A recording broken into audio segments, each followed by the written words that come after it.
Hello, and welcome to this overview of the binding arrangement principle in PBE IPSAS 47 revenue and PBE IPSAS 48 transfer expenses. I'm Liana van Heerden, Senior Project Manager on the PBE revenue project. Joining me today to discuss this important principle is Carly Berry, Senior Project Manager on the PBE transfer expense project.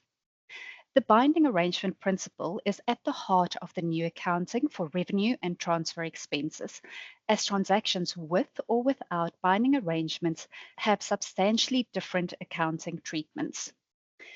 This brings us to the big question: what exactly do we mean by binding arrangements? A binding arrangement is an arrangement that confers both rights and obligations enforceable through legal or equivalent means on the parties to the arrangement. This definition applies to both revenue and transfer expense accounting. A binding arrangement does not need to be in writing. It can also be oral or implied by an entity's or sector's customary practices. You may then ask, when do I assess whether a binding arrangement exists? The answer is entities must perform this assessment when the arrangement is entered into, but must also perform this assessment when there are changes to the terms and conditions of the binding arrangement. It is important to note that significant judgment may be involved in making these assessments. Therefore, both standards contain guidance to assist. Back to the specifics in the definition, you will see that there are two key parts.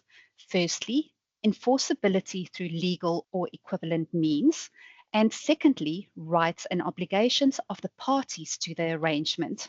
Carly, can you please elaborate on these two key parts? Sure, Liana. I'll start off with enforceability, which is the ability to enforce the arrangement and hold the other party accountable due to consequences that will be faced in the event of non-compliance.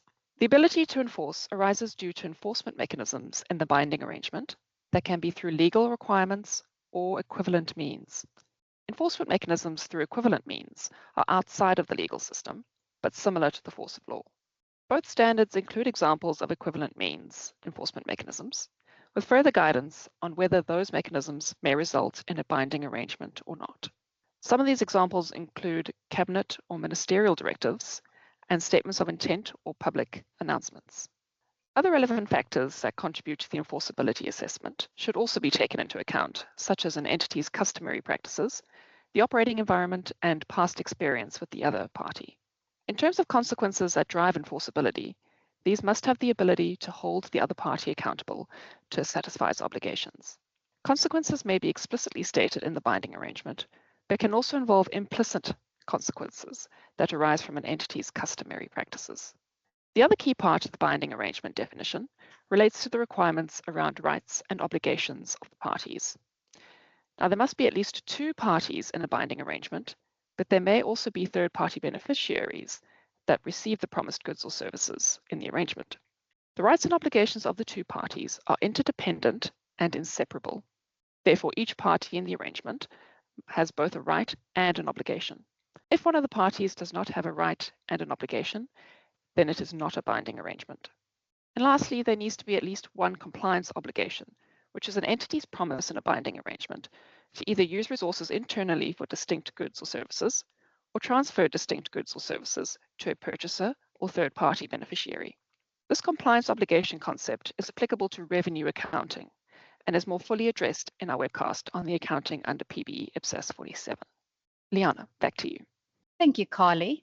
That brings us to the end of this webcast. You can find further guidance on the binding arrangement and enforceability principles as shown on the slide. Be sure to watch our other webcasts, which go into further detail on the accounting for revenue and transfer expenses. You can find these other webcasts on our website through the link provided here. Keep an eye on our website for details on events and other information relating to this consultation. And please note that this consultation closes on 1 December 2025. Thank you and goodbye.